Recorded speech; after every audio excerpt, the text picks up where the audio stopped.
law firm US immigration ਦਾ ਹੋਵੇ ਕਿਸੇ ਵੀ ਤਰੀਕੇ ਦਾ ਕੰਮ, call attorney Jeter 415 909 0503। Gurbachan Singh Nagra Sacramento, Kulwant Singh Jaspal Kaur Johal, Satnam Singh Tatla Yuba City, Gurdev Singh Sohal, Baljinder Singh Rashpal Kaur Johal Antelope, Jaswinder Nagra Roseville, Avtar Singh Manzil Clovis, Joga Singh Puar Orangevale, Sarabjit Singh Yuba City, Gurnek Singh Bagri Fresno, Paramjit Singh ਦਾ ਬਰਕਲੇ। ਸਭ ਦਾ ਧੰਨਵਾਦ। ਤੁਸੀਂ ਵੀ ਇਸ ਪ੍ਰੋਗਰਾਮ ਨੂੰ ਸਪਾਂਸਰ ਕਰਨਾ ਹੈ, ਸੰਪਰਕ ਕਰੋ 408 722 7698। ਜੀ ਅੱਜ ਦੀਆਂ ਖਬਰਾਂ ਵੱਲ ਚੱਲੀਏ ਤੇ ਅੱਜ ਵੀ ਕਈ ਸਟੇਟਾਂ ਦੇ ਵਿੱਚ ਇਲੈਕਸ਼ਨ ਹੈਗੀ ਆ ਤੇ ਪੋਲ ਉੱਥੇ ਕਲੋਜ਼ ਹੋ ਰਹੇ ਹੈਗੇ ਆ। ਅਲਬਾਮਾ ਦੇ ਵਿੱਚ, DC ਦੇ ਵਿੱਚ, ਜਾਰਜੀਆ ਦੇ ਵਿੱਚ ਤੇ ਓਕਲਾਹੋਮਾ ਦੇ ਵਿੱਚ। ਜਾਰਜੀਆ ਦੇ ਵਿੱਚ ਰਿਪਰੈਜ਼ੈਂਟੇਟਿਵ ਮਾਈਕ ਕਾਲਿਨਸ ਨੇ ਜਿਹੜੀ ਰਿਪਬਲਿਕਨ ਸੈਨੇਟ ਦੀ ਸੀਟ ਆ ਉਹ ਜਿੱਤ ਲਈ ਹੈਗੀ ਆ। ਇਹ NBC ਨੇ ਪ੍ਰੋਜੈਕਟ ਕੀਤਾ ਹੈਗਾ। ਹੁਣ ਉਹ ਨਵੰਬਰ ਦੇ ਵਿੱਚ ਜਿਹੜੀ ਇਲੈਕਸ਼ਨ ਹੋਣੀ ਆ, ਡੈਮੋਕ੍ਰੈਟਿਕ ਸੈਨੇਟਰ ਜੌਨ ਔਸਿਫ ਜੋ ਆ ਉਹਨਾਂ ਦੇ ਨਾਲ ਜਿਹੜੀ ਟੱਕਰ ਲੈਣਗੇ। ਸੋ ਪ੍ਰਾਇਮਰੀ ਇਲੈਕਸ਼ਨਸ ਕਾਫੀ ਸਟੇਟਾਂ ਦੇ ਵਿੱਚ ਗਰਮਾ ਰਹੀਆਂ ਹੈਗੀਆਂ। ਜਾਰਜੀਆ ਦੀ ਜਿਹੜੀ ਸੈਨੇਟ ਸੀਟ ਆ ਉਹ ਮੈਂ ਤੁਹਾਨੂੰ ਦੱਸ ਚੁੱਕਾ ਆ। ਕੋਰਨਾਕੀ ਕੈਮ ਇਹ ਜੋ ਇਹਦੇ ਸੰਬੰਧ ਦੇ ਵਿੱਚ ਚੀਫ ਐਨਾਲਿਸਟ ਹੈਗੇ ਆ, ਉਹਨਾਂ ਨੇ ਇਹ ਦੱਸਿਆ ਵੀ ਜਿਹੜੀਆਂ ਅੱਜ ਦੀਆਂ ਇਲੈਕਸ਼ਨਾਂ ਹੋਈਆਂ ਹੈਗੀਆਂ ਉਹਦੇ ਵਿੱਚ ਜਿਹੜੇ ਰਿਪਬਲਿਕਨ ਆ ਉਹ ਉਹਨਾਂ ਦੀ ਪੋਜੀਸ਼ਨ ਫੇ ਵੀ ਇੰਨੀ ਮਾੜੀ ਨਹੀਂ ਰਹੀ, ਠੀਕ ਰਹੀ ਹੈਗੀ ਆ। ਵੱਖ-ਵੱਖ ਜਿਹੜੀਆਂ ਕਾਉਂਟੀਆਂ ਆ ਉਹਨਾਂ ਦੇ ਹਿਸਾਬ ਦੇ ਨਾਲ ਜਿਹੜੇ ਰਿਜ਼ਲਟਸ ਆ ਰਹੇ ਹੈਗੇ ਆ। ਸੋ ਜੀ ਅਗਲੀ ਜਿਹੜੀ ਹਰਜੋਤ ਸਿੰਘ ਜੀ ਗੱਲ ਕਰਦੇ ਜਾਈਏ, ਐਜੂਕੇਸ਼ਨ ਡਿਪਾਰਟਮੈਂਟ ਵਾਲੇ ਜਿਹੜਾ ਸਪੈਸ਼ਲ ਐਜੂਕੇਸ਼ਨ ਤੇ ਸਿਵਲ ਰਾਈਟ ਦੀ ਜਿਹੜੀ ਐਜੂਕੇਸ਼ਨ ਦਾ ਹੈਗਾ ਆ ਉਹਨੂੰ ਏਜੰਸੀ ਤੋਂ ਬਾਹਰ ਕੱਢਣ ਬਾਰੇ ਜਿਹੜਾ ਉਹ ਸੋਚ ਰਹੇ ਹੈਗੇ ਆ।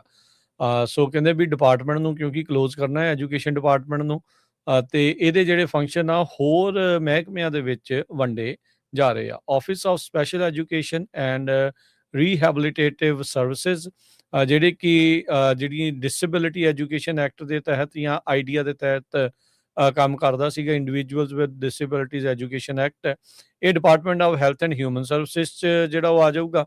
ਤੇ ਜਿਹੜਾ ਆਫਿਸ ਫਾਰ ਸਿਵਲ ਰਾਈਟਸ ਆ ਉਹ ਜਸਟਿਸ ਡਿਪਾਰਟਮੈਂਟ ਦੇ ਅਧੀਨ ਜਿਹੜਾ ਉਹ ਆ ਜਾਵੇਗਾ। ਸੋ ਇਹ ਦੋ ਵੱਡੇ ਡਿਪਾਰਟਮੈਂਟ ਰਹਿ ਗਏ ਸੀ ਐਜੂਕੇਸ਼ਨ ਡਿਪਾਰਟਮੈਂਟ 'ਚ, ਜਿਨ੍ਹਾਂ ਦਾ ਕੰਮ ਕਿਹੜੇ ਮਹਿਕਮੇ 'ਚ ਜਾਣਾ ਆ ਉਸ ਬਾਰੇ ਚਰਚਾ ਚੱਲ ਰਹੀ ਸੀ। ਤੇ ਇਦਾਂ ਕਰਨ ਦੇ ਨਾਲ ਇੱਕ ਹਿਸਾਬ ਦੇ ਨਾਲ ਇਹ ਹੁਣ ਪੱਕਿਆ ਹੋ ਗਿਆ ਵੀ ਜਿਹੜਾ ਡਿਪਾਰਟਮੈਂਟ ਆਫ ਐਜੂਕੇਸ਼ਨ ਆ ਫੈਡਰਲ ਲੈਵਲ ਦੇ ਉੱਤੇ ਉਸ ਨੂੰ ਹੁਣ ਬੰਦ ਕਰ ਦਿੱਤਾ ਜਿਹੜਾ ਹੋ ਜਾਵੇਗਾ। ਸੋ ਏਜੰਸੀ ਜਿਹੜੀ ਉਹ ਬੰਦ ਹੋਊਗੀ, ਡਿਪਾਰਟਮੈਂਟ ਕਹਿੰਦੇ ਵੀ ਉੱਦਾਂ ਓਪਨ ਰਹੂਗਾ ਤੇ ਆਉਣ ਵਾਲੇ ਸਮੇਂ ਦੇ ਵਿੱਚ ਇਵੈਂਚੁਅਲੀ ਇਸ ਦਾ ਸਾਰਾ ਜਿਹੜਾ ਕੰਮਕਾਜ ਆ ਵੱਖ-ਵੱਖ ਮਹਿਕਮਿਆਂ ਦੇ ਵਿੱਚ ਮੂਵ ਜਿਹੜਾ ਉਹ ਕਰ ਦਿੱਤਾ ਜਾਵੇਗਾ। WWE ਵਾਲਾ ਜਿਹੜਾ ਮੈਕਮੋਹਨ ਸੀ ਉਸ ਦੀ ਜਿਹੜੀ ਕੁੜੀ ਆ ਉਸ ਨੂੰ ਐਜੂਕੇਸ਼ਨ ਸਕੱਤਰ ਲਿੰਡਾ ਮੈਕਮੋਹਨ ਨੂੰ ਬਣਾਇਆ ਆ। ਹੈਰੀਟੇਜ ਵਾਲਿਆਂ ਦਾ ਜਿਹੜਾ ਪ੍ਰੋਜੈਕਟ ਸੀਗਾ ਉਸ ਦੇ ਵਿੱਚ ਮੁਲਕ ਦੇ ਵਿੱਚ ਐਜੂਕੇਸ਼ਨ ਡਿਪਾਰਟਮੈਂਟ ਨੂੰ ਬੰਦ ਕਰਨ ਦੀ ਇੱਕ ਤਜਵੀਜ਼ ਸੀਗੀ ਤੇ ਉਸ ਨੂੰ ਪੂਰੀਆਂ ਕਰਦੇ ਹੋਏ ਟਰੰਪ ਹੋਣਾ ਨੇ ਡਿਪਾਰਟਮੈਂਟ ਆਫ ਐਜੂਕੇਸ਼ਨ ਆ ਉਸ ਦੀ ਸਮਾਪਤੀ ਜਿਹੜੀ ਉਹ ਕਰ ਦਿੱਤੀ ਆ ਤੇ ਰਹਿ ਗਏ ਜਿਹੜੇ ਕੁਛ ਮਹਿਕਮੇ ਸੀ ਵਿਦਨ ਮਹਿਕਮੇ ਉਹਨਾਂ ਨੂੰ ਹੋਰ ਮਹਿਕਮਿਆਂ 'ਚ ਹੁਣ ਰਲਾ ਦਿੱਤਾ ਗਿਆ ਹੈਗਾ।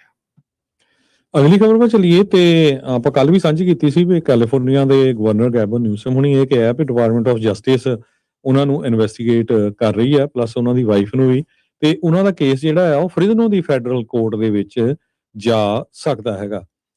ਜੋ ਗੈਬਨ ਨਿਊਸਮ ਆ ਉਹਨਾਂ ਨੇ ਐਕਸ ਦੇ ਉੱਤੇ ਲਿਖਿਆ ਵੀ ਕੋਈ ਵੀ ਬੰਦਾ ਜੋ ਡੋਨਲਡ ਟਰੰਪ ਹੋਣਾ ਨੂੰ ਚੈਲੰਜ ਕਰਦਾ ਆ ਤੇ ਉਹ ਉਹਨਾਂ ਦੀ ਹਿੱਟ ਲਿਸਟ ਤੇ ਆ ਜਾਂਦਾ ਆ। ਤੇ ਮੈਂ ਅੱਜ ਬੜੇ ਮਾਣ ਨਾਲ ਕਹਿ ਰਿਹਾ ਵੀ ਮੈਂ ਉਸ ਹਿੱਟ ਲਿਸਟ ਦੇ ਵਿੱਚ ਮੇਰਾ ਨਾਮ ਹੈਗਾ ਆ। ਸੋ ਕਹਿੰਦੇ ਵੀ ਉਹ ਡਿਪਾਰਟਮੈਂਟ ਆਫ ਜਸਟਿਸ ਵਾਲੇ ਰੈਕਰਡਸ ਮੰਗ ਰਹੇ ਹੈਗੇ ਆ ਤੇ ਨਿਊਸਮ ਹੁਣੀ ਇਹ ਕਹਿੰਦੇ ਵੀ ਗ੍ਰੈਂਡ ਜੂਰੀ ਜਿਹੜੀ ਪ੍ਰੋਸੈਸ ਆ ਉਸ ਨੂੰ ਅਬਿਊਜ਼ ਕਰ ਰਹੇ ਹੈਗੇ ਆ। ਜੋ ਸੋਰਸਸ ਆ ਉਹਨਾਂ ਨੇ ਇਹ ਦੱਸਿਆ NBC ਨਿਊਜ਼ ਨੂੰ, ਕਹਿੰਦੇ ਵੀ US ਅਟਾਰਨੀ ਆਫਿਸ ਜੋ ਕੈਲੀਫੋਰਨੀਆ ਦਾ ਈਸਟਰਨ ਡਿਸਟ੍ਰਿਕਟ ਦੇ ਵਿੱਚ ਆ ਉਹ ਇਨਵੈਸਟੀਗੇਟ ਕਰਨ ਜਾ ਰਿਹਾ ਆ ਤੇ ਜੇ ਚਾਰਜਸ ਉਹਨਾਂ ਦੇ ਅਗੇਂਸਟ ਆ ਗਏ ਤੇ ਲੋਕਲ ਜਿਹੜੀ ਗ੍ਰੈਂਡ ਜੂਰੀ ਆ ਉਹ ਫ੍ਰਿਜ਼ਨੋ ਬੇਸਡ ਫੈਡਰਲ ਜੱਜ ਦੇ ਕੋਲ ਜਿਹੜਾ ਕੇਸ ਦੀ ਸੁਣਵਾਈ ਹੋਊਗੀ। ਤੇ ਉਹਨਾਂ ਨੇ ਕਿਹਾ ਵੀ ਮੈਂ ਤੇ ਮੇਰਾ ਪਰਿਵਾਰ ਪਰਸਨਲੀ ਕਨਫਰਮ ਕਰਦੇ ਆ ਵੀ ਜਸਟਿਸ ਫॉर ਸੇਲ ਹੈਗਾ ਆ। ਜਸਟਿਸ ਡਿਪਾਰਟਮੈਂਟ ਨੇ ਕਿਹਾ ਵੀ ਅਸੀਂ ਕੋਈ ਏਦਾਂ ਨਹੀਂ ਕਰ ਰਹੇ ਹੈਗੇ, ਜੋ ਰੈਕਰਡਸ ਆ ਉਹਨਾਂ ਦੇ ਬੇਸ ਦੇ ਉੱਤੇ ਜਿਹੜਾ ਐਕਸ਼ਨ ਲਿਆ ਜਾਊਗਾ। ਸੋ ਕਹਿੰਦੇ ਵੀ ਹਾਈ ਪ੍ਰੋਫਾਈਲ ਮੀਟਿੰਗ ਜਿਹੜੀਆਂ 2018 ਜਾਂ 2025 'ਚ ਹੋਈਆਂ, ਖਾਸ ਕਰਕੇ ਡਿਜ਼ਾਸਟਰ ਅਸਿਸਟੈਂਸ ਦੀਆਂ, ਨਿਊਸਿਮ ਦੀਆਂ ਤੇ ਪ੍ਰੈਜ਼ੀਡੈਂਟ ਡੋਨਲਡ ਟਰੰਪ ਦੀਆਂ, ਉਹਨਾਂ ਨੇ ਉਸ ਟਾਈਮ ਵੀ ਇੱਕ ਦੂਜੇ ਨੂੰ ਕ੍ਰਿਟੀਸਾਈਜ਼ ਕੀਤਾ ਸੀ। ਪ੍ਰੈਜ਼ੀਡੈਂਟ ਡੋਨਲਡ ਟਰੰਪ ਹੁਣੀ ਤਾਂ ਨਿਊਸਮ ਨੂੰ ਉਹਨਾਂ ਦਾ ਜਿਹੜਾ ਨਿਕਨੇਮ ਹੀ ਆ, ਉਹ ਨਿਊਜ਼ ਕੰਮ ਕਰਕੇ ਰੱਖਿਆ ਹੋਇਆ ਸੀ। ਤੇ ਪਿਛਲੇ ਵੀਕ ਤਾਂ ਉਹਨਾਂ ਨੇ ਡੋਜ਼ੀ ਡੌਨ ਕਰਕੇ ਵੀ ਜਿਹੜਾ ਨਾਂ ਆ ਉਹਦਾ ਵਰਤਿਆ ਹੈਗਾ ਆ। ਸੋ ਕਹਿੰਦੇ ਵੀ ਕਾਰਨ ਕੀ ਆ, ਵੀ ਮੈਂ ਹੁਣ ਪ੍ਰੈਜ਼ੀਡੈਂਟ ਦੇ ਲਈ ਲੜ ਰਿਹਾ ਆ ਤੇ ਇਸ ਕਰਕੇ ਉਹ ਬਹੁਤ ਹੇਟ ਕਰ ਰਿਹਾ ਤੇ ਹੁਣ ਮੇਰੇ ਪਿੱਛੇ ਆ ਰਿਹਾ।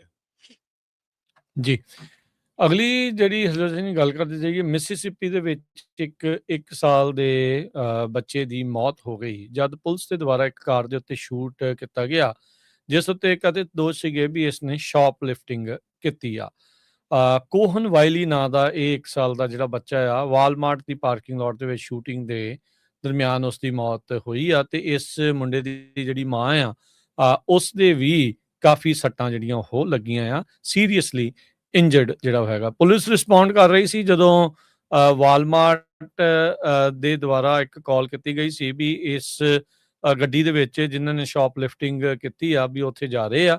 ਪੁਲਿਸ ਨੇ ਆ ਕੇ ਕਾਰਵਾਈ ਦੇ ਦੌਰਾਨ ਇਹ ਗੋਲੀ ਜਿਹੜੀ ਉਹ ਚਲਾਈ। ਅਨਫੋਰਚੂਨੇਟਲੀ ਇਹ 1 ਸਾਲ ਦੇ ਬੱਚੇ ਦੇ ਗੋਲੀ ਲੱਗੀ ਆ ਜਦ ਉਹ ਗੱਡੀ ਨੂੰ ਉੱਥੋਂ ਭਜਾ ਰਹੀ ਹੋਊਗੀ ਜਾਂ ਚਲਾ ਰਹੀ ਸੀਗੀ ਤੇ ਉਸ ਗੱਡੀ ਦੇ ਵਿੱਚ ਇਹ ਵੀ ਬੱਚਾ ਬੈਠਾ ਸੀਗਾ। ਸੋ ਇੱਕ ਫੈਮਿਲੀ ਫਰੈਂਡ ਕਹਿੰਦੇ ਵੀ ਉਹ ਵੀ ਨਾਲ ਸੀਗੀ ਤੇ ਹੁਣ ਇੱਕ ਸਿਵਲ ਰਾਈਟ ਅਟਰਨੀ ਨੇ ਇਸ ਦੇ ਬਾਰੇ ਜਿਹੜੀ ਉਹ ਜਾਣਕਾਰੀ ਦਿੱਤੀ ਹੈ। ਕਹਿੰਦੇ ਵੀ ਫਰੈਂਡ ਵੀ ਕ੍ਰਿਟੀਕਲੀ ਇੰਜਰਡ ਉਹ ਹੋਈ ਹੈਗੀ ਆ। ਸੋ ਕੋਹਨ ਵਾਈਲੀ ਕਹਿੰਦੇ ਵੀ ਬੇਬੀ ਸੀਗਾ ਤੇ ਉਹਦੀ ਮਾਂ ਨੂੰ, ਜਿਹਨੂੰ ਚਾਰਜ ਨਹੀਂ ਕੀਤਾ ਗਿਆ ਕਿਸੇ ਕ੍ਰਾਈਮ ਦੇ ਵਿੱਚ, ਉਹ ਕਹਿੰਦੇ ਵੀ ਕੋਸ਼ਿਸ਼ ਕਰ ਰਹੀ ਸੀ ਕਮਿਊਨੀਕੇਟ ਕਰਨ ਦੇ ਲਈ, ਗੱਲਬਾਤ ਕਰਨ ਦੇ ਲਈ ਅਫਸਰਾਂ ਦੇ ਨਾਲ ਵੀ ਇਹ ਗੱਡੀ ਦੇ ਵਿੱਚ ਬੱਚਾ ਹੈਗਾ, ਛੋਟਾ ਬੱਚਾ ਆ ਤੇ ਪਰ ਕਹਿੰਦੇ ਵੀ ਤਾਂ ਵੀ ਉਹਨਾਂ ਨੇ ਗੋਲੀ ਜਿਹੜੀ ਉਹ ਚਲਾ ਦਿੱਤੀ ਤੇ ਇੱਕ ਇਨੋਸੈਂਟ 1 ਸਾਲ ਦੇ ਬੱਚੇ ਦੀ ਜਿਹੜੀ ਹੁਣ ਮੌਤ ਹੋਈ ਆ। ਤੇ ਕਹਿੰਦੇ ਵੀ ਹੁਣ ਅਸੀਂ ਇਸ ਬੱਚੇ ਦੀ ਗਈ ਹੋਈ ਜਾਨ ਦੇ ਲਈ ਇਨਸਾਫ ਦੀ ਮੰਗ ਜਿਹੜੀ ਉਹ ਕਰ ਰਹੇ ਹਾਂ। ਮਿਸਿਸਿਪੀ ਬਿਊਰੋ ਆਫ ਇਨਵੈਸਟੀਗੇਸ਼ਨ ਜੋ ਇਸ ਸ਼ੂਟਿੰਗ ਦੀ ਜਾਂਚ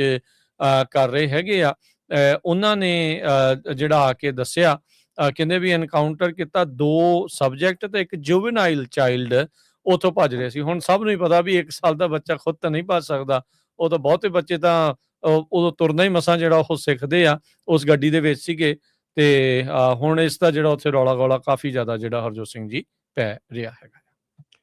ਅਗਲੀ ਖਬਰ ਵੱਲ ਚੱਲੀਏ। ਕਹਿੰਦੇ ਬੇ ਏਰੀਏ ਦੇ ਵਿੱਚ 3 ਜਗ੍ਹਾ ਦੇ ਉੱਤੇ ਜਿਹੜਾ ਮੀਸਲਸ ਐਕਸਪੋਜ਼ਰ ਹੋਇਆ ਹੈਗਾ ਤੇ ਜਿਹੜੇ ਹੈਲਥ ਆਫੀਸ਼ੀਅਲਸ ਆ ਉਹ ਵਾਰਨਿੰਗ ਕਰ ਰਹੇ ਆ ਵੀ ਇਹਨਾਂ ਲੋਕੇਸ਼ਨ ਦੇ ਉੱਤੇ ਜੇ ਤੁਸੀਂ ਉਸ ਟਾਈਮ ਹਾਜ਼ਰ ਸੀਗੇ ਤੇ ਤੁਹਾਨੂੰ ਜ਼ਰੂਰ ਚੈੱਕ ਕਰਨਾ ਚਾਹੀਦਾ। ਇੱਕ ਸੈਂਟਾ ਕਲਾਰਾ ਕਾਉਂਟੀ ਦਾ ਰੈਜ਼ੀਡੈਂਟ ਜਿਹੜਾ ਐਕਸਪੋਜ਼ ਸੀਗਾ ਮੀਸਲਸ ਨੂੰ, ਉਹ ਸੈਨ ਫਰਾਂਸਿਸਕੋ ਇੰਟਰਨੈਸ਼ਨਲ 에ਅਰਪੋਰਟ ਤੇ ਆਇਆ। ਉਹ ਤੋਂ ਬਾਅਦ ਉਹ ਸੇਮ ਡੇ ਟ੍ਰੇਡਰ ਜੋ ਸੈਨੋਜ਼ੇ ਦੇ ਵਿੱਚ ਉੱਥੇ ਵੀ ਗਿਆ ਤੇ ਜੋ ਕੋਲੀਮਨ ਐਵਨਿਊ ਤੇ ਆ, ਤੇ ਰਾਤ ਨੂੰ ਜਿਹੜਾ ਆ ਇੰਟਰਨੈਸ਼ਨਲ ਹਲਾਲ ਮਾਰਕੀਟ ਜਿਹੜੀ ਆ ਈਸਟ ਸੈਂਟਾ ਕਲਾਰਾ ਸਟਰੀਟ ਦੇ ਉੱਤੇ, ਇਹ ਜੂਨ 8 ਦੀ ਗੱਲ ਆ। ਸੋ ਸੈਨ ਫਰਾਂਸਿਸਕੋ 에ਅਰਪੋਰਟ ਤੇ ਜੋ ਹੈਲਥ ਆਫੀਸ਼ੀਅਲਸ ਕਹਿ ਰਿਹਾ ਹੈ ਵੀ ਕੋਈ ਵੀ ਜੋ 8:30 ਵਜੇ ਤੋਂ ਲੈ ਕੇ 11 ਵਜੇ ਤਾਈਂ ਸਵੇਰ ਨੂੰ ਜੂਨ 8 ਨੂੰ ਕਿਸੇ ਕੰਟੈਕਟ ਦੇ ਵਿੱਚ ਨਾ ਆਇਆ ਹੋਵੇ ਤੇ ਇਸੇ ਤਰ੍ਹਾਂ ਟ੍ਰੇਡਰ ਜੋਜ਼ ਤੇ ਇੰਟਰਨੈਸ਼ਨਲ ਹਲਾਲ ਮਾਰਕੀਟ ਤੇ 8 ਵਜੇ ਤੋਂ ਲੈ ਕੇ 10 ਵਜੇ ਤਾਈਂ ਸ਼ਾਮ ਦੇ ਰਾਤ ਦੇ ਉੱਥੇ ਕੋਈ ਜੋ ਕਿਸੇ ਦੇ ਕੰਟੈਕਟ ਦੇ ਵਿੱਚ ਆਇਆ ਤੇ ਐਕਸਪੋਜ਼ਰ ਹੋ ਸਕਦਾ ਹੈਗਾ। ਕਾਉਂਟੀ ਦੀ ਹੈਲਥ ਡਿਪਾਰਟਮੈਂਟ ਲੋਕਾਂ ਨੂੰ ਪੁੱਛ ਰਹੀ ਹੈ ਵੀ ਜੇ ਤੁਸੀਂ ਇਹਨਾਂ ਲੋਕੇਸ਼ਨਾਂ ਤੇ ਇਹਨਾਂ ਟਾਈਮ ਦੇ ਉੱਤੇ ਰੁਕੇ ਆ ਤੇ ਤੁਹਾਨੂੰ ਜ਼ਰੂਰ ਜਿਹੜਾ ਚੈੱਕ ਕਰ ਲੈਣਾ ਚਾਹੀਦਾ ਹੈਗਾ। ਡਾਕਟਰ ਸਰਾ ਰੋਡਮੈਨ ਜੋ ਸੈਂਟਾ ਕਲਾਰਾ ਕਾਉਂਟੀ ਦੇ ਪਬਲਿਕ ਹੈਲਥ ਆਫੀਸਰ ਹੈਗੇ ਆ। UCSF ਜੋ infectious disease specialist doctor Peter Chin Hong, ਉਹਨਾਂ ਨੇ ਇਹ ਕਿਹਾ ਵੀ USA ਦੇ ਵਿੱਚ ਮੀਸਲਸ ਦੇ ਕੇਸਸ ਬਹੁਤ ਤੇਜ਼ੀ ਦੇ ਨਾਲ ਵੱਧ ਰਹੇ ਆ। ਬਹੁਤ ਸਾਰੇ ਜਿਹੜੇ ਆ ਐਕਸਪੋਜ਼ਰ ਇਹ ਹੋ ਰਹੇ ਆ ਵੀ ਜਿਹੜੇ ਵੈਕਸੀਨੇਟਡ ਨਹੀਂ ਹੈਗੇ। ਤੇ ਚਿੰਗ ਹੋਂਗ ਨੇ ਇਹ ਕਿਹਾ ਵੀ 5 ਤੋਂ 10% ਕੈਲੀਫੋਰਨੀਅਨਸ ਹਜੇ ਵੀ ਮੀਸਲਸ ਦੇ ਲਈ ਵੈਕਸੀਨੇਟਡ ਨਹੀਂ ਹੈਗੇ। ਤੇ ਹੁਣ ਵਰਲਡ ਕੱਪ ਦੇ ਲਈ ਲੋਕ ਦੁਨੀਆ ਦੇ ਵੱਖ-ਵੱਖ ਹਿੱਸਿਆਂ ਚੋਂ ਆ ਰਹੇ ਆ ਤੇ ਉਹ ਸਾਡੇ ਲਈ ਇੱਕ ਬਹੁਤ ਵੱਡਾ ਕੰਸਰਨ ਆ, ਖਾਸ ਕਰਕੇ ਜਿਹੜੇ ਹੈਲਥ ਪ੍ਰੋਫੈਸ਼ਨਲਸ ਆ ਤੇ ਸਿਟੀਜ਼ਨਸ, ਵੀ ਕੋਈ ਹੋਰ ਇਹ ਕਿਤੇ ਬਿਮਾਰੀ ਜ਼ਿਆਦੇ ਨਾ ਫੈਲੇ। ਜੀ, ਜੀ ਬਿਲਕੁਲ। ਅਗਲੀ ਜਿਹੜੀ ਹਰਜੋਤ ਸਿੰਘ ਦੀ ਗੱਲ ਕਰਦੇ ਜਾਈਏ, ਕਹਿੰਦੇ ਵੀ ਵਾਈਟ ਹਾਊਸ ਇਸ ਟਾਈਮ ਟਾਕਿੰਗ ਪੁਆਇੰਟਸ ਦੇ ਉੱਤੇ ਗੱਲ ਕਰ ਰਹੀ ਆ, ਜਿਹਦੇ ਵਿੱਚ ਕਹਿੰਦੇ ਵੀ ਉਹ ਦਾਅਵਾ ਕਰ ਰਹੇ ਆ ਵੀ ਸਾਡੀ ਈਰਾਨ ਤੇ ਜਿੱਤ ਹੋਈ ਹੈਗੀ ਆ। ਪਰ ਕਹਿੰਦੇ ਵੀ ਜੋ ਈਰਾਨ ਦੀ ਡੀਲ ਆ ਉਸ ਦੇ ਵਿੱਚ ਰਿਐਲਿਟੀ ਦੇ ਨਾਲੋਂ ਜੋ ਇਹ ਟਾਕਿੰਗ ਪੁਆਇੰਟ ਆ ਉਹ ਡਿਫਰੈਂਟ ਆ। ਉਂਝ ਜੇ ਦੇਖਿਆ ਜਾਵੇ ਤਾਂ ਹਰਜੋਤ ਸਿੰਘ ਜੀ $300 ਬਿਲੀਅਨ ਹੁਣ ਇਹਨਾਂ ਨੇ ਉਸ ਦਾ ਛੱਡਣਾ ਆ। ਓਬਾਮਾ ਵੇਲੇ 1 ਬਿਲੀਅਨ ਤੋਂ 1.7 ਬਿਲੀਅਨ ਕਿਹਾ ਸੀ ਤੇ ਕਿੰਨਾ ਹੌਲਾ ਰੌਲਾ ਜਿਹੜਾ ਉਹ ਪਿਆ ਸੀਗਾ। ਹੁਣ ਦੇਖਦੇ ਹਾਂ ਵੀ ਇਸ ਨੂੰ ਲੈ ਕੇ ਕਿਵੇਂ ਜਿਹੜਾ ਉਸ ਨੂੰ ਸਪਿਨ ਜਿਹੜੀ ਉਹ ਕਰਦੇ ਆ। ਨਿਊਕਲੀਅਰ ਵੈਪਨ ਬਿਲਡ ਕਰਨ ਨੂੰ ਲੈ ਕੇ ਉਹਨਾਂ ਨੇ ਪਲੈਜ ਨਹੀਂ ਕੀਤਾ। ਹਾਂ, ਇਹ ਆਪਣੇ ਵੱਲੋਂ ਜਿਹੜੇ ਉਹ ਕਹਿ ਰਹੇ ਹੈਗੇ ਆ। ਈਰਾਨ ਤੇ US ਵਾਲੇ ਕਹਿੰਦੇ ਆ ਵੀ ਅਸੀਂ ਲਬਨਾਨ ਦੇ ਵਿੱਚ US ਕਹਿ ਰਿਹਾ ਵੀ ਉਹ ਬਿਲਕੁਲ ਫਾਈਟਿੰਗ ਜਿਹੜੀ ਉਹ ਸਟਾਪ ਕਰ ਦੇਣਗੇ। ਪਰ ਅੱਜ ਹੀ ਬੇਰੁੱਟ ਤੋਂ ਖਬਰਾਂ ਤੇ ਗੱਲਾਂ ਆ ਰਹੀਆਂ ਸੀਗੀਆਂ ਵੀ ਉੱਥੇ ਜਿਹੜੀ ਡੈਂਸਲੀ ਪਾਪੂਲੇਟਡ ਇਲਾਕਿਆਂ ਦੇ ਵਿੱਚ ਅਜੇ ਵੀ ਜਿਹੜੀਆਂ 에ਅਰ ਸਟ੍ਰਾਈਕਸ ਆ ਉਹ ਇਜ਼ਰਾਈਲ ਦੁਆਰਾ ਕੀਤੀਆਂ ਜਾ ਰਹੀਆਂ। ਟਰੰਪ ਨੇ ਇਸ ਚੀਜ਼ ਦੇ ਉੱਤੇ ਬਿਆਨ ਵੀ ਜਿਹੜਾ ਉਹ ਦਿੱਤਾ ਸੀਗਾ। ਸੋ ਈਰਾਨ ਕਹਿੰਦਾ ਵੀ ਅਸੀਂ ਨਿਊਕਲੀਅਰ ਪ੍ਰੋਗਰਾਮ ਦੇ ਉੱਤੇ ਸਟੇਟਸ ਕੋ ਬਣਾ ਕੇ ਰੱਖਾਂਗੇ ਵੀ ਜਿੱਦਾਂ ਹੈਗਾ ਆ ਉਸੇ ਤਰੀਕੇ ਦੇ ਨਾਲ ਬਰਕਰਾਰ ਰਹੂਗਾ। US ਆਪਣੇ ਨੇਵਲ ਬਲੌਕੇਡ ਨੂੰ ਹਟਾਊਗਾ ਤੇ ਜਿੰਨੀਆਂ ਨਵੀਆਂ ਕੋਈ ਸੈਂਕਸ਼ਨ ਲਾਉਣੀਆਂ ਉਸ ਨੂੰ ਹਾਲ ਦੀ ਘੜੀ ਰੋਕੂਗਾ ਤੇ ਇਲਾਕੇ ਦੇ ਵਿੱਚ ਕਿਸੇ ਤਰੀਕੇ ਦੇ ਟਰੂਪਸ ਨੂੰ ਨਹੀਂ ਘੱਲੂਗਾ। 60 ਦਿਨਾਂ ਦੇ ਲਈ ਸਟ੍ਰੇਟ ਆਫ ਹਾਰਮੂਜ਼ ਆ toll free passage commercial ships ਦੇ ਲਈ ਉਹਨਾਂ ਨੂੰ ਖੋਲਿਆ ਜਿਹੜਾ ਉਹ ਜਾਵੇਗਾ। ਤੇ ਵਾਸ਼ਿੰਗਟਨ ਵਾਲੇ ਜਿਹੜੇ ਅਨਸਪੈਸੀਫਾਈਡ ਅਮਾਉਂਟ ਆਫ ਫਰੋਜ਼ਨ ਇਰਾਨੀਅਨ ਐਸਟ ਆ ਉਹ ਜਿੱਦਾਂ MOU ਜਦੋਂ ਸਾਈਨ ਹੋ ਜਾਂਦਾ ਤੇ ਉਹਨਾਂ ਨੂੰ ਫਿਰ ਅਨਫਰੀਜ਼ ਜਿਹੜਾ ਉਹ ਕਰ ਦੇਵੇਗਾ। ਸੋ ਉਧਰ ਓਮਾਨ ਤੇ ਈਰਾਨ ਵਾਲੇ ਆਪਸ ਦੇ ਵਿੱਚ ਹਰਜੋਤ ਸਿੰਘ ਜੀ ਗੱਲਬਾਤ ਹੁਣ ਕਰ ਰਹੇ ਆ। ਸੋ $300 ਬਿਲੀਅਨ ਰੀਕਨਸਟਰਕਸ਼ਨ ਫੰਡ ਈਰਾਨ ਦੇ ਲਈ ਉਹ ਇਹਨਾਂ ਨੇ ਇਸ ਦੇ ਵਿੱਚ ਜਿਹੜਾ ਉਹ ਨਾਲ ਦੇਣ ਦੀ ਜਿਹੜੀ ਗੱਲ ਆ ਉਹ ਚਰਚਾ ਹੈਗੀ ਆ। ਸੋ ਜਿਹੜੇ ਮਸਲੇ ਲੜਾਈ ਤੋਂ ਪਹਿਲਾਂ ਨਹੀਂ ਸੀਗੇ ਉਹ ਨਵੇਂ ਮਸਲੇ ਬਣ ਕੇ ਹੁਣ ਉਹਨਾਂ ਨੂੰ ਸੁਲਝਾਉਣ ਦੇ ਲਈ ਇਹ ਜਿਹੜੇ ਦਾਅ ਪੇਚ ਆ ਉਹ ਖੇਡੇ ਜਾ ਰਹੇ ਆ। ਸੋ ਪਹਿਲਾਂ ਦੇ ਨਾਲੋਂ ਵੀ ਸਥਿਤੀ ਕਹਿ ਸਕਦੇ ਆ ਵੀ ਓਵਰਆਲ ਮਾੜੀ ਜਿਹੜੀ ਆ ਉਹ ਹੋਊਗੀ ਤੇ ਈਰਾਨ ਆਪਣੇ ਆਪ ਨੂੰ ਸੋਚ ਰਿਹਾ ਹੋਊਗਾ ਵੀ ਅਸੀਂ ਤਾਂ ਪੂਰੀ ਬੱਲੇ ਬੱਲੇ ਜਿਹੜੀ ਉਹ ਕਰਾ ਲਈ ਆ। ਪਰ ਦੇਖੋ ਜਿੰਨੀ ਦੇਰ ਤੱਕ ਇਹ ਅਸਲ 'ਚ ਡੀਲ ਸਾਈਨ ਨਹੀਂ ਹੋ ਜਾਂਦੀ ਤੇ ਪੂਰੀ ਤਰ੍ਹਾਂ ਜਿਹੜੇ ਪੁਆਇੰਟਾਂ ਦੇ ਉੱਤੇ ਦੋਨੋਂ ਧਿਰਾਂ ਮੰਨ ਨਹੀਂ ਜਾਂਦੀਆਂ ਉਨੀ ਦੇਰ ਤੱਕ ਸਭ ਜਿਹੜੀਆਂ ਕਿਆਸ ਰਾਈਆਂ ਇਦਾਂ ਹੀ ਬਣਦੀਆਂ ਜਿਹੜੀਆਂ ਉਹ ਰਹਿਣਗੀਆਂ। ਪਰ ਇਹ ਮੁੱਢਲੀਆਂ ਗੱਲਾਂ ਜਿਹੜੀਆਂ ਇਹ ਨੈਗੋਸੀਏਸ਼ਨਸ ਦੇ ਵਿੱਚ ਇਹ ਸਾਹਮਣੇ ਜਿਹੜੀਆਂ ਉਹ ਆਈਆਂ ਸੀ ਜਿਨ੍ਹਾਂ ਨੂੰ ਹੁਣ ਸਪਿਨ ਕਰਕੇ ਵਾਈਟ ਹਾਊਸ ਆਪਣੀ ਜਿੱਤ ਦੇ ਤੌਰ ਦੇ ਉੱਤੇ ਦਿਖਾਉਣ ਦੀ ਕੋਸ਼ਿਸ਼ ਕਰ ਰਹੇ ਹੈਗੇ ਆ। ਕੁਝ ਕੁ ਲੋਕਲ ਖਬਰਾਂ ਜੇ ਸੈਕਰਾਮੈਂਟੋ ਦੀਆਂ ਸਾਂਝੀਆਂ ਕਰਦੇ ਜਾਈਏ। ਇੱਕ ਮੋਟਰਸਾਈਕਲਿਸਟ ਦੀ ਇੰਟਰਸਟੇਟ 80 ਦੇ ਉੱਤੇ ਜੋ ਮੌਤ ਹੋ ਗਈ ਹੈਗੀ ਆ ਇਹ ਅੱਜ ਸਵੇਰੇ ਹੋਈ ਆ 7:30 ਵਜੇ ਦੇ ਕਰੀਬ ਈਸਟ ਆਫ ਨਾਰਵੁੱਡ ਐਵਨਿਊ ਦੇ ਉੱਤੇ। ਤੇ ਮੋਟਰਸਾਈਕਲਿਸਟ ਜੋ CHP ਦੇ ਮੁਤਾਬਕ ਕਹਿੰਦੇ ਪਈ ਸਟਾਪ ਨਹੀਂ ਕਰ ਸਕਿਆ ਤੇ ਉਹਨੂੰ ਰੀਅਰ ਐਂਡ ਕੀਤਾ ਇੱਕ ਵਹੀਕਲ ਨੂੰ ਜਿੱਥੇ ਕਿ ਸਟਾਪ ਐਂਡ ਗੋ ਟ੍ਰੈਫਿਕ ਸੀਗਾ ਤੇ ਉਹ ਰਾਈਡਰ ਜਿਹੜਾ ਆ ਉਹ ਕਾਫੀ ਫੁੱਟ ਦੂਰ ਮੋਟਰਸਾਈਕਲ ਤੋਂ ਡਿੱਗ ਪਿਆ ਤੇ ਬਾਅਦ ਦੇ ਵਿੱਚ ਜਿਹੜੀ ਆ ਉਸ ਦੀ ਮੌਤ ਹੋ ਗਈ। ਇਸੇ ਤਰ੍ਹਾਂ ਸੈਕਰਾਮੈਂਟੋ ਦੇ ਵਿੱਚ ਇੱਕ ਫੂਡ ਬੈਂਕ ਜੋ ਆ ਸੈਕਰਾਮੈਂਟੋ ਫੂਡ ਬੈਂਕ ਉਹਨੂੰ ਹੁਣ $1 ਮਿਲੀਅਨ 5 ਸਾਲਾਂ ਲਈ ਲਗਾਤਾਰ ਸਟਰ ਹੈਲਥ ਜੋ ਆ ਸਟਰ ਹੈਲਥ ਵਾਲੇ ਉਹ ਉਹਨਾਂ ਨੂੰ ਡੋਨੇਸ਼ਨ ਕਰਨਗੇ। ਸੋ ਕਹਿੰਦੇ ਵੀ ਇਹ ਜਿਹੜਾ ਸੈਕਰਾਮੈਂਟੋ ਦਾ ਫੂਡ ਬੈਂਕ ਆ ਜੋ 18 ਸਾਲ ਤੋਂ ਥੱਲੇ ਬੱਚੇ ਆ 25% ਦੇ ਕਰੀਬ ਉਹਨਾਂ ਦੀ ਹੈਲਪ ਹੁੰਦੀ ਆ ਤੇ 25% ਦੇ ਕਰੀਬ ਜਿਹੜੇ ਸੀਨੀਅਰਸ ਆ 65 ਸਾਲਾਂ ਤੋਂ ਉੱਪਰ ਉਹਨਾਂ ਦੀ ਜਿਹੜੀ ਹੈਲਪ ਹੁੰਦੀ ਹੈਗੀ ਆ। ਸੋ ਇਹ ਨਾਨ ਪ੍ਰੋਫਿਟ ਆਰਗੇਨਾਈਜੇਸ਼ਨ ਆ ਸੈਕਰਾਮੈਂਟੋ ਫੂਡ ਬੈਂਕ ਤੇ ਫੈਮਿਲੀ ਸਰਵਿਸਿਜ਼ ਉਹਨਾਂ ਨੂੰ ਇਹ ਸਟਰ ਹੈਲਥ ਵੱਲੋਂ ਜਿਹੜੇ ਪੈਸੇ ਦਿੱਤੇ ਜਾਣਗੇ। ਸੋ ਬਹੁਤ ਸਾਰੇ ਲੋਕ ਮੈਜੋਰਟੀ 'ਚ ਵਲੰਟੀਅਰ ਜਿਹੜੇ ਆ ਕੰਮ ਕਰਦੇ ਆ ਇਸ ਆਰਗੇਨਾਈਜੇਸ਼ਨ ਲਈ ਤੇ 3 ਮਿਲੀਅਨ ਦੇ ਕਰੀਬ ਜਿਹੜੇ ਮੀਲਸ ਆ ਉਹ ਆਉਣ ਵਾਲੇ 5 ਸਾਲਾਂ ਦੇ ਲਈ ਲੋਕਾਂ ਨੂੰ ਦਿੱਤੇ ਜਾਣਗੇ। ਜੀ, ਈਰਾਨ ਦੇ ਨਾਲ ਜੁੜੇ ਹੋਏ ਹੈਕਰਸ ਆ ਉਹਨਾਂ ਨੇ ਜ਼ਿੰਮੇਵਾਰੀ ਲਈ ਆ ਵੀ ਜਿਹੜੇ ਬੇਕਰਸਫੀਲਡ ਵਾਈਸੇਲੀਆ ਤੇ ਚੀਕੋ ਦੇ ਵਿੱਚ ਕੈਲੀਫੋਰਨੀਆ ਦੇ ਵਾਟਰ ਸਿਸਟਮਸ ਦਾ ਬ੍ਰੀਚ ਹੋਇਆ ਸੀ ਵੀ ਉਸ ਦੇ ਲਈ ਉਹ ਜ਼ਿੰਮੇਵਾਰ ਹੈਗੇ ਆ। ਸੋ ਇਹ ਪਿਛਲੇ ਵੀਰਵਾਰ ਇਹ ਬ੍ਰੀਚ ਵਾਪਰਿਆ ਤੇ ਕਹਿੰਦੇ ਵੀ ਸਿਸਟਮ ਕਨੈਕਟਡ ਸੀਗੇ ਬੇਕਰਫੀਲਡ ਵਾਈਸੇਲੀਆ ਤੇ ਚੀਕੋ ਦੇ ਜਿਹੜੇ ਉਹ ਨਾਲ ਇੱਕ ਇਰਾਨੀਅਨ ਲਿੰਕਡ ਹੈਕਰ ਗਰੁੱਪ ਜਿਸ ਦਾ ਨਾਮ ਹੰਡਾਲਾ ਆ ਉਹਨਾਂ ਨੇ ਇਸ ਦੀ ਜਿਹੜੀ ਉਹ ਜ਼ਿੰਮੇਵਾਰੀ ਲਈ ਹੈਗੀ ਆ। ਸੋ ਇਹ ਗਰੁੱਪ ਦੇ ਦੁਆਰਾ ਸਕਰੀਨਸ਼ਾਟ ਜਿਹੜੇ ਉਹ ਪੇਸ਼ ਕੀਤੇ ਗਏ ਜਿਸ ਦੇ ਵਿੱਚ ਕਸਟਮਰ ਬਿਲਿੰਗ ਇਨਫੋਰਮੇਸ਼ਨ ਇਰਾਨੀਅਨ ਨਿਊਜ਼ਲੈਟ ਜਿਹੜਾ ਪ੍ਰੈਸ TV ਆ ਉਸ ਦੇ ਉੱਤੇ ਦਿਖਾਈ ਜਿਹੜੀ ਉਹ ਗਈ ਸੀ। ਕਹਿੰਦੇ ਵੀ ਅਸੀਂ ਈਜ਼ੀਲੀ ਉਹਨਾਂ ਨੇ ਇਹ ਦਾਅਵਾ ਕੀਤਾ ਵੀ ਅਸੀਂ ਬੜੀ ਆਸਾਨੀ ਦੇ ਨਾਲ ਅਮਰੀਕਾ ਦੇ ਇਹਨਾਂ ਸ਼ਹਿਰਾਂ ਨੂੰ ਜਿਹੜਾ ਪਾਣੀ ਆ ਉਹ ਬੰਦ ਕਰ ਸਕਦੇ ਸੀਗੇ। ਕੈਲੀਫੋਰਨੀਆ ਵਾਟਰ ਸਰਵਿਸਿਜ਼ ਨੇ ਕਿਹਾ ਵੀ ਉਹ ਇਨਵੈਸਟੀਗੇਸ਼ਨ ਕਰ ਰਹੇ ਆ, ਜਾਂਚ ਕਰ ਰਹੇ ਆ ਇਸ ਹੈਕ ਦੀ, ਤੇ ਹੁਣ ਜਿਹੜਾ ਉਹ ਦੇਖਦੇ ਆ ਵੀ ਅੱਗੇ ਕੀ ਬਣਦਾ ਆ। ਐਕਸ ਦੇ ਉੱਤੇ, ਟਵਿੱਟਰ ਦੇ ਉੱਤੇ ਵਿੰਸ ਫੋਂਗ ਜਿਹੜੇ ਰਿਪਰੈਜ਼ੈਂਟੇਟਿਵ ਆ, ਉਹਨਾਂ ਨੇ ਕਿਹਾ ਵੀ ਇਹ ਜਿਹੜਾ ਇਨਸੀਡੈਂਟ ਇੱਕ ਵੇਕਅਪ ਕਾਲ ਆ, ਤੇ ਕਹਿੰਦੇ ਵੀ ਜਿਸ ਤਰੀਕੇ ਦਾ ਥ੍ਰੈਟ ਇਨਵਾਇਰਮੈਂਟ ਬਣਿਆ ਪਿਆ ਆ ਤੇ ਜਿੰਨੇ ਦੁਸ਼ਮਣ ਦੇ ਕੰਮ ਤੇਜ਼ ਹੋਏ ਪਏ ਆ, ਤੇ ਸਾਡੇ ਜਿਹੜੇ ਏਡੇ ਅਹਿਮ ਵਾਟਰ ਇਨਫਰਾਸਟ੍ਰਕਚਰ ਨੂੰ ਜੇ ਉਹ ਐਕਟਿਵਲੀ ਟਾਰਗੇਟ ਕਰ ਰਹੇ ਆ, ਤਾਂ ਆਪਾਂ ਨੂੰ ਜਿਹੜਾ ਇਸ ਦੇ ਵਿੱਚ ਹੋਰ ਕੰਮ ਪੁਖਤਾ ਜਿਹੜਾ ਉਹ ਕਰਨਾ ਚਾਹੀਦਾ ਹੈਗਾ। ਸਾਈਬਰ ਸਿਕਿਉਰਿਟੀ ਬਿਜ਼ਨਸ ਦੇ ਜਿਹੜੇ ਇੱਕ ਓਨਰ ਜੌਨ ਹੌਰਸਟ, ਉਹਨਾਂ ਨੇ ਜਿਹੜਾ ਉਹ ਕਿਹਾ ਵੀ ਇਹ ਜਿਹੜਾ ਐਕਸੈਸ ਕੀਤਾ ਇੰਟਰੂਜਨ ਜਿਹੜੀ ਇਹ ਹੋਈ ਆ, ਬਿਲਿੰਗ ਰਿਲੇਟਡ ਸਿਸਟਮਸ ਤੱਕ ਹੀ ਲਿਮਟਿਡ ਸੀ, ਨਾ ਕਿ ਉਹ ਟੈਕਨੋਲੋਜੀ ਦੇ ਨਾਲ ਸੰਬੰਧਿਤ ਜਿਹਦੇ ਨਾਲ ਵਾਟਰ ਆਪਰੇਸ਼ਨ ਚੱਲਦੇ ਜਿਹੜੇ ਉਹ ਹੈਗੇ ਆ। ਸੋ ਉਹ ਆਪਣਾ ਵੱਖਰਾ ਦਾਅਵਾ ਕਰ ਰਹੇ ਆ, ਪਰ ਇਹ ਸਫਾਈ ਪੇਸ਼ ਕਰ ਰਹੇ ਆ ਵੀ ਵਾਟਰ ਸਿਸਟਮ ਨੂੰ ਉਹ ਹੈਕ ਕਰਨ 'ਚ ਕਾਮਯਾਬ ਨਹੀਂ ਹੋਏ ਸੀ, ਸਿਰਫ ਲੋਕਾਂ ਦੀ ਜਿਹੜੀ ਬਿਲਿੰਗ ਇਨਫੋਰਮੇਸ਼ਨ ਤੱਕ ਹੀ ਉਹਨਾਂ ਦਾ ਹੱਥ ਜਿਹੜਾ ਉਹ ਪਹੁੰਚਿਆ ਸੀ। But still data breach is a data breach, hack ਤਾਂ ਹੈਕ ਹੀ ਜਿਹੜਾ ਉਹ ਹੋਇਆ ਹੈਗਾ ਆ। ਸੋ ਹੋਪਫੁਲੀ ਆਉਣ ਵਾਲੇ ਸਮੇਂ 'ਚ ਇੱਦਾਂ ਦੀਆਂ ਚੀਜ਼ਾਂ ਜਿਹੜੀਆਂ ਉਹ ਨਾ ਵਾਪਰਨ, ਪਰ ਕਿਉਂਕਿ ਆਪਾਂ ਨੂੰ ਪਤਾ ਆ ਵੀ ਹੈਕਿੰਗ ਅੱਜ ਦੇ ਜ਼ਮਾਨੇ ਦੇ ਵਿੱਚ ਇੱਕ ਮੁਲਕ ਦੂਜੇ ਮੁਲਕ ਦੇ ਉਲਟ ਅਕਸਰ ਇੱਦਾਂ ਦੀਆਂ ਕੋਸ਼ਿਸ਼ਾਂ ਕਰਦੇ ਰਹਿੰਦੇ ਆ।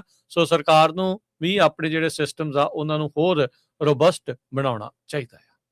ਇਰਾਨ ਦੀ ਗੱਲ ਕਰਦੇ ਜਾਈਏ, ਇਰਾਨ ਦੀ ਜਿਹੜੀ ਫੁੱਟਬਾਲ ਦੀ ਟੀਮ ਆ, ਉਹ ਜਦੋਂ ਲਾਸ ਐਂਜਲਸ ਦੇ ਵਿੱਚ ਖੇਲਣ ਆਈ ਤੇ ਉਹਨਾਂ ਨੂੰ ਇਮੀਡੀਏਟਲੀ US ਦੀ ਗਵਰਨਮੈਂਟ ਨੇ ਇਹ ਕਿਹਾ ਵੀ ਤੁਹਾਨੂੰ ਇੱਥੋਂ ਵਾਪਸ ਜਾਣਾ ਪਊਗਾ ਮੈਕਸੀਕੋ ਨੂੰ। ਸੋ ਕਹਿੰਦੇ ਵੀ 140 ਮੀਲ ਦਾ ਟ੍ਰਿਪ ਸੀ ਤੇ ਵਾਨਾ ਮੈਕਸੀਕੋ ਦਾ, ਤੇ ਉਹਨਾਂ ਨੂੰ ਕਿਹਾ ਵੀ ਪਲੇਨ ਦੇ ਵਿੱਚ ਤੁਹਾਨੂੰ ਇਮੀਡੀਏਟਲੀ ਜਾਣਾ ਪਊਗਾ। ਉਹਨਾਂ ਦੇ ਜਿਹੜੇ ਕੋਚ ਅਮੀਰ ਗਾਲਿਨੋਏ ਕਰਕੇ ਆ, ਉਹਨਾਂ ਨੇ ਇਹ ਕਿਹਾ ਵੀ ਸਾਨੂੰ ਇਹ ਵੀ ਨਹੀਂ ਦੱਸਿਆ ਗਿਆ ਵੀ ਕਿਉਂ ਤੇ why or who order them to leave earlier than planned, ਕਿਉਂਕਿ ਉਹ ਇੱਕ ਰਾਤ ਕੈਲੀਫੋਰਨੀਆ 'ਚ ਰਹਿਣਾ ਚਾਹੁੰਦੇ ਸੀ। ਸੋ ਨਾਲ ਦੀ ਨਾਲ ਜਿਹੜੇ ਉਹ ਕੋਚ ਆ, ਉਹਨਾਂ ਨੇ ਪ੍ਰੈਸ ਕਾਨਫਰੰਸ ਦੇ ਦੌਰਾਨ ਦੱਸਿਆ ਵੀ ਜਿਹੜੀ ਸਾਡੀ ਟੀਮ ਆ, ਕਹਿੰਦੇ ਵੀ ਇਹ ਪਰਹੈਪਸ ਦਾ ਮੋਸਟ ਅਪਰੈਸਡ ਇਨ ਦਾ ਵਰਲਡ ਕੱਪ, ਸਾਡੀ ਟੀਮ ਨੂੰ ਬਹੁਤ ਜ਼ਿਆਦਾ ਜਿਹੜਾ ਅਪਰੈਸ ਆ ਉਹ ਵਰਲਡ ਕੱਪ ਦੇ ਵਿੱਚ ਕੀਤਾ ਜਾ ਰਿਹਾ ਹੈ ਜੀ। ਤੇ ਹਰਜੋਤ ਸਿੰਘ ਜੀ, ਅੱਜ ਸੋ ਫਾਰ ਫੀਫਾ ਦੇ 2 ਮੈਚ ਜਿਹੜੇ ਉਹ ਹੋ ਚੁੱਕੇ ਆ। ਕੱਲ ਦੇ ਜਿਹੜੇ ਮੈਚਾਂ ਦੇ ਵਿੱਚ ਚਾਰੇ ਦੇ ਚਾਰੇ ਮੈਚ ਡਰਾਅ ਦੇ ਨਾਲ ਜਿਹੜੇ ਉਹ ਖਤਮ ਹੋਏ ਸੀ, ਤੇ ਅੱਜ ਜਿਹੜਾ ਹਰਜੋਤ ਸਿੰਘ ਜੀ 2 ਮੈਚ ਹੋਏ ਆ ਜਿਨ੍ਹਾਂ ਦੇ ਵਿੱਚ ਜਿੱਤ ਹਾਰ ਜਿਹੜੀ ਹੋਈ ਆ। ਫਰਾਂਸ ਨੇ ਸੈਨੇਗਲ ਨੂੰ 3-1 ਦੇ ਨਾਲ ਜਿਹੜਾ ਉਹ ਹਰਾਇਆ। ਫਰਾਂਸ ਦੇ ਵੱਲੋਂ ਕਿਲੀਅਨ ਮਬਾਪੇ ਦੇ ਦੁਆਰਾ 2 ਗੋਲ ਕੀਤੇ ਗਏ ਤੇ ਬ੍ਰੈਡਲੀ ਮਾਰਕੋਲਾ ਨੇ 1 ਗੋਲ ਕੀਤਾ। ਸੈਨੇਗਲ ਦੇ ਦੁਆਰਾ ਇਬਰਾਹਿਮ ਮਬਾਏ ਉਹਨੇ 1 ਜਿਹੜਾ ਉਹ ਗੋਲ ਕੀਤਾ। ਸੋ ਫਰਾਂਸ 3-1 ਦੇ ਨਾਲ ਇਸ ਦੀ ਜਿਹੜੀ ਉਹ ਜਿੱਤ ਹੋਈ ਆ। So France one of the favourite teams ਆ ਇਸ ਵਾਰ ਵਰਲਡ ਕੱਪ ਜਿੱਤਣ ਦੇ ਲਈ। ਔਨ ਪੇਪਰ ਕਹਿੰਦੇ ਆ ਵੀ ਉਹ ਕਾਫੀ ਸਟਰੋਂਗ ਟੀਮ ਮੰਨੀ ਜਾ ਰਹੀ ਹੈਗੀ ਆ। ਦੂਜਾ ਜਿਹੜਾ ਮੈਚ ਆ ਹਰਜੋਤ ਸਿੰਘ ਜੀ, ਅੱਜ ਨਾਰਵੇ ਤੇ ਇਰਾਕ ਦੇ ਦਰਮਿਆਨ ਹੋਇਆ, ਜਿਸ ਦੇ ਵਿੱਚ ਨਾਰਵੇ ਨੇ ਇਰਾਕ ਨੂੰ 4-1 ਦੇ ਨਾਲ ਪਟਕਣੀ ਜਿਹੜੀ ਉਹ ਦਿੱਤੀ ਆ। ਇਰਾਕ ਵੱਲੋਂ ਕੱਲਾ ਗੋਲ ਆਈਐਮ ਹੁਸੈਨ ਨੇ ਜਿਹੜਾ ਉਹ ਕੀਤਾ, ਤੇ ਨਾਰਵੇ ਦਾ ਜਿਹੜਾ ਸਟਾਰ ਫੁੱਟਬਾਲਰ ਇਰਲਿੰਗ ਹਾਲੈਂਡ, ਉਸ ਨੇ 2 ਗੋਲ ਜਿਹੜੇ ਉਹ ਕੀਤੇ। ਲੀਓ ਨੇ 1 ਗੋਲ ਤੇ ਆਈਐਮ ਹੁਸੈਨ ਨੇ ਜਿਹੜਾ ਆ ਉਹ 1 ਗੋਲ ਜਿਹਨੇ ਇਰਾਕ ਵੱਲੋਂ ਕੀਤਾ ਸੀ, ਉਸ ਦੇ ਦੁਆਰਾ ਹੀ ਜਿਹੜਾ ਓਨ ਗੋਲ ਆ ਉਹ 96 ਮਿੰਟ ਦੇ ਵਿੱਚ ਜਿਹੜਾ ਉਹ ਹੋਇਆ। ਤਾਂ ਕੁੱਲ ਮਿਲਾ ਕੇ ਨਾਰਵੇ ਜਿਹੜਾ ਉਹ 4-1 ਦੇ ਨਾਲ ਜਿੱਤਿਆ। ਸੋ ਫਾਰ ਜਿਹੜੇ ਅੱਜ 2 ਹੋਰ ਮੈਚ ਹੋਣੇ, ਜਿਸ ਦੇ ਵਿੱਚ ਅਰਜਨਟੀਨਾ ਨੇ ਜਿਹੜਾ ਉਹ ਆਪਣਾ ਮੈਚ ਪਹਿਲਾ ਮੈਚ ਖੇਲਣਾ ਹੈਗਾ ਆ, ਤੇ ਉਹ ਮੈਚ ਅਲਜੀਰੀਆ ਨਾਲ ਖੇਡੇਗਾ। ਤੇ ਬਾਅਦ ਦੇ ਵਿੱਚ ਅੱਜ ਦਾ ਅਖੀਰਲਾ ਮੈਚ ਲੇਵਾਈ ਸਟੇਡੀਅਮ ਦੇ ਵਿੱਚ ਆਸਟਰੀਆ ਤੇ ਜਾਰਡਨ ਦੇ ਦਰਮਿਆਨ ਰਾਤ ਨੂੰ 9 ਵਜੇ ਜਿਹੜਾ ਉਹ ਖੇਡਿਆ ਜਾਣਾ ਆ। ਕੱਲ ਨੂੰ ਗਰੁੱਪ ਸਟੇਜ ਦੀ ਪਹਿਲੀ ਜਿਹੜੀ ਕਹਿ ਲਓ ਵੀ ਸਾਰਿਆਂ ਦਾ 1-1 ਮੈਚ ਪੂਰਾ ਹੋ ਜਾਊਗਾ। ਕੱਲ ਜਿਹੜੇ ਰਹਿ ਗਏ 2 ਗਰੁੱਪ ਕੇ ਤੇ ਗਰੁੱਪ ਐਲ ਆ, ਉਹਨਾਂ ਦੇ ਮੈਚ ਖੇਡੇ ਜਾਣਗੇ, ਜਿਨ੍ਹਾਂ ਵਿੱਚ ਪੁਰਤਗਾਲ ਤੇ ਇੰਗਲੈਂਡ ਦੀਆਂ ਟੀਮਾਂ ਦੇ ਉੱਤੇ ਹਰ ਇੱਕ ਦੀ ਨਜ਼ਰ ਜਿਹੜੀ ਉਹ ਬਣੀ ਰਹੇਗੀ। ਸੋ ਹੁਣ ਅਰਜਨਟੀਨਾ, ਅਲਜੀਰੀਆ ਤੇ ਆਸਟਰੀਆ, ਜਾਰਡਨ ਦੇ ਜਿਹੜੇ ਮੈਚ ਅੱਜ ਦੇ ਦਿਨ ਦੇ ਵਿੱਚ ਬਾਕੀ ਹੈਗੇ ਆ। ਸੋ ਫਾਰ ਜੇ ਦੇਖਿਆ ਜਾਵੇ ਤਾਂ ਹਰਜੋਤ ਸਿੰਘ ਜੀ 5 ਪਲੇਅਰ ਨੇ ਜਿਨ੍ਹਾਂ ਨੇ ਹੁਣ ਤੱਕ 2-2 ਗੋਲ ਕੀਤੇ। ਇਨਫੈਕਟ 6 ਪਲੇਅਰ ਨੇ। ਨਿਊਜ਼ੀਲੈਂਡ ਦਾ ਇਲਾਈਆ ਜਸਟ, ਨਾਰਵੇ ਦਾ ਹਾਲੈਂਡ 2 ਮੈਚ, USA ਦਾ ਬਲੋਗਨ 2 ਜਿਹੜੇ ਉਹਨੇ ਗੋਲ ਕੀਤੇ ਆ। ਕਾਈ ਹਾਵਰਟਸ ਜਰਮਨੀ ਵੱਲੋਂ 2, ਕਿਲੀਅਨ ਮਬਾਪੇ ਫਰਾਂਸ ਵੱਲੋਂ 2 ਤੇ ਸਵੀਡਨ ਵੱਲੋਂ ਯਾਸਿਨ ਅਯਾਰੀ ਉਸਨੇ 2 ਗੋਲ ਜਿਹੜੇ ਉਹ ਕੀਤੇ ਆ। ਸੋ ਇਹ ਸਾਰਿਆਂ ਦੀ ਟੀਮਾਂ ਦੇ ਕੱਲ ਨੂੰ ਇੱਕ ਮੈਚ ਜਿਹੜਾ ਉਹ ਪੂਰਾ ਹੋ ਜਾਵੇਗਾ। ਕਹਿੰਦੇ ਵੀ $67 ਬੈਰਲ ਨੂੰ ਜਿਹੜੇ ਗੈਸ ਆ ਪਹੁੰਚਣ ਦੇ ਲਈ ਬਹੁਤ ਲੰਮਾ ਸਮਾਂ ਲੱਗੂਗਾ। ਇੱਕ ਟਾਈਮ ਦੇ ਉੱਤੇ $67 ਬੈਰਲ ਗੈਸ ਅਮਰੀਕਾ ਦੇ ਵਿੱਚ ਵਿਕ ਰਹੀ ਸੀ ਤੇ US ਤੇ ਇਰਾਨ ਈਵਨ ਦੋ ਐਗਰੀਮੈਂਟ 'ਚ ਪਹੁੰਚ ਗਏ ਹੈਗੇ ਆ ਸੀਜ਼ ਫਾਇਰ ਦੇ ਲਈ ਤੇ ਸਟੇਟ ਆਫ ਹਾਰਮੋਜ਼ ਨੂੰ ਓਪਨ ਕਰਨ ਦੇ ਲਈ, ਪਰ ਇਹ ਇੱਕ ਲੰਮੀ ਜਰਨੀ ਹੈਗੀ ਆ ਜੋ ਪ੍ਰਾਈਸ ਥੱਲੇ ਲਿਜਾਣ ਦੇ ਲਈ ਕਈ ਮਹੀਨੇ ਇਸ ਨੂੰ ਲੱਗ ਸਕਦੇ ਹੈਗੇ ਆ। ਮਾਰਕੀਟਸ ਐਸਟੀਮੇਟ ਕਰ ਰਹੇ ਆ ਵੀ ਦੁਨੀਆ ਨੇ 1 ਬਿਲੀਅਨ ਤੋਂ ਲੈ ਕੇ 1.5 ਬਿਲੀਅਨ ਬੈਰਲ ਜਿਹੜਾ ਆ ਉਹ ਲੂਜ਼ ਕੀਤਾ ਹੈਗਾ ਇਸ ਜੰਗ ਦੇ ਦੌਰਾਨ। ਜਨਵਰੀ 28 ਤੋਂ ਲੈ ਕੇ ਹੁਣ ਤੱਕ ਪ੍ਰੋਡਕਸ਼ਨ ਘੱਟ ਹੋਈ ਆ ਤੇ ਟ੍ਰਾਂਜ਼ਿਟ ਜਿਹੜੀਆਂ ਡਿਸਰਪਸ਼ਨਸ ਹੋਈਆਂ ਹੈਗੀਆਂ। ਸੋ ਪ੍ਰਾਈਸ ਘਟੂਗੀ ਜ਼ਰੂਰ, ਪਰ ਇਸ ਨੂੰ ਘਟਣ ਦੇ ਲਈ ਬਹੁਤ ਲੰਮਾ ਸਮਾਂ ਲੱਗੂਗਾ। ਇਹ ਨਹੀਂ ਵੀ ਜਿਸ ਹਿਸਾਬ ਦੇ ਨਾਲ ਪ੍ਰੈਜ਼ੀਡੈਂਟ ਡੋਨਲਡ ਟਰੰਪ ਨੇ ਕਹਿ ਰਹੇ ਆ ਭਈ ਜਿਹੜੀ ਡੀਲ ਦੇ ਬਾਅਦ ਜਿਹੜੀ ਆ ਪ੍ਰਾਈਸ ਜਿਹੜੀ ਤੇਲ ਦੀ ਆ it will drop like a rock. So ਥੋੜ੍ਹੀ ਘਟੀ ਜ਼ਰੂਰ ਆ ਪ੍ਰਾਈਸ, ਪਰ ਇੰਨੀ ਤੇਜ਼ੀ ਦੇ ਨਾਲ ਪ੍ਰਾਈਸ ਨਹੀਂ ਘਟੂਗੀ। ਤੇ ਜੇ ਆਪਾਂ ਕਰੰਸੀ ਦੀ ਗੱਲ ਕਰਦੇ ਜਾਈਏ, $1 ਦੇ ਬਰਾਬਰ ਕੈਨੇਡਾ ਦੇ $1.39 ਰਹੇ ਆ, ਪਾਕਿਸਤਾਨ ਦੇ $278 ਤੇ 26 ਪੈਸੇ, ਇੰਡੀਆ ਦੇ $94 ਤੇ 57 ਪੈਸੇ। ਜੀ ਡਾਓ ਜੋਨ ਅੱਜ 300 ਤੇ 29 ਪੁਆਇੰਟ ਹਰਜੋਤ ਸਿੰਘ ਜੀ ਵਧਿਆ ਤੇ ਇਹ 51,000 ਇਨਫੈਕਟ ਪੂਰੇ 52,000 ਦੇ ਉੱਤੇ ਬੰਦ ਹੋਇਆ ਆ। S&P 43 ਪੁਆਇੰਟ ਘਟ ਕੇ 7511 ਤੇ ਬੰਦ ਹੋਇਆ। ਨੈਸਡੈਕ 308 ਪੁਆਇੰਟ ਘਟ ਕੇ 26,376 ਤੇ ਬੰਦ ਹੋਇਆ। ਸੋਨੇ ਦਾ ਭਾਅ $4357 ਪ੍ਰਤੀ ਟਰੋਏ ਆਉਂਸ ਤੇ ਕੱਚੇ ਤੇਲ ਦੀ ਕੀਮਤ ਹਰਜੋਤ ਸਿੰਘ ਜੀ 80 ਤੋਂ ਥੱਲੇ ਆ ਗਈ ਹੈ, $76 ਦੇ ਉੱਤੇ ਪਹੁੰਚ ਚੁੱਕੀ ਆ। 10 year yield 4.43%। ਕ੍ਰਿਪਟੋ ਕਰੰਸੀ 'ਚ ਬਿਟਕੋਇਨ 65,678, ਅਥੀਰੀਅਮ 1700 ਤੇ $92 ਦੇ ਬਰਾਬਰ ਚੱਲ ਰਿਹਾ ਹੈਗਾ। ਸੋ ਇੱਥੇ ਸਰੋਤਿਆਂ ਤੋਂ ਇਜਾਜ਼ਤ ਲੈਂਦੇ ਹਾਂ। ਮੇਰੇ ਹਰਜੋਤ ਸਿੰਘ ਵੱਲੋਂ, ਮੇਰੇ ਰਾਜਕਨਵੀਰ ਸਿੰਘ ਵੱਲੋਂ ਆਪ ਸਭ ਨੂੰ ਪਿਆਰ ਸਤਿਕਾਰ ਸੈਨਿਕ ਜਿਹੀ ਸਤਿ ਸ੍ਰੀ ਅਕਾਲ। ਜਿਹਨੇ ਵਾਸਤੇ ਰਹੋ, ਹੱਸਦੇ ਖੇਲਦੇ ਰਹੋ, ਸੁਣਦੇ ਰਹੋ, ਦੇਖਦੇ ਰਹੋ ਪੰਜਾਬੀ ਰੇਡੀਓ USA।